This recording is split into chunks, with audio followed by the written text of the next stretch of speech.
Hello friends, 5 second में matter लिखना start करेंगे। स्टार्ट।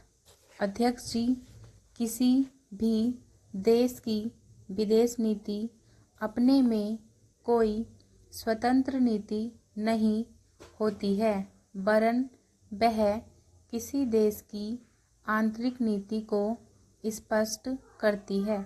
उदाहरण के लिए हम अमेरिका को ले सकते हैं। उसने अपने यहाँ अधिक अन्न पैदा किया और जब उसके पास अनाज फालतू बच गया तब वह अपने बकाया अनाज की बिक्री के लिए ऐसे देशों की तलाश करने लगा जो उधार पर माल ले सकते हों।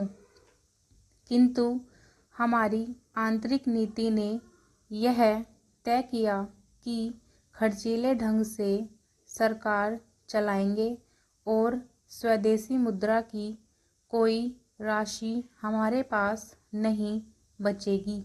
हमने कर भी लगा दिए और मुद्रा प्रसार भी कर दिया। कुछ संकट पड़ने के बाद इस बात की आवश्यकता को नहीं समझा कि उस पैसे का कहीं अन्यत्र उपयोग कर सके। श्रीमान, मुझे माननीय प्रधानमंत्री जी के इस कथन पर दुख होता है कि दुनिया के अमीर और गरीब देशों का अंतर लगातार बढ़ता जा रहा है। मैं उनसे यह पूछना चाहती हूँ कि भारत की विदेश नीति ने उस अंतर को घटाने की क्या कोशिश की है? क्या भारत सरकार ने कभी दुनिया की पंचायत में यह कहने की हिम्मत की है कि बालिग मताधिकार के आधार पर यूएनओ का चुनाव होकर एक संसद बनाई जाए? और क्या आप में यह देखने की हिम्मत है कि फौज के हिसाब से कर लगाकर एक विकास का खाता खोल दिया जाए?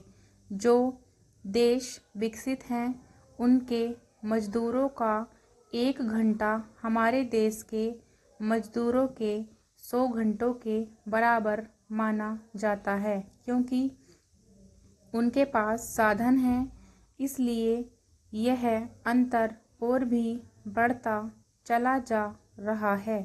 किसी देश के अंदर आंतरिक नीति में अमीरी और गरीबी का अंतर बढ़ता चला जा रहा हो और वह दुनिया के देशों में विद्यमान अमीरी और गरीबी के इस अभिशाप को समाप्त करेगा।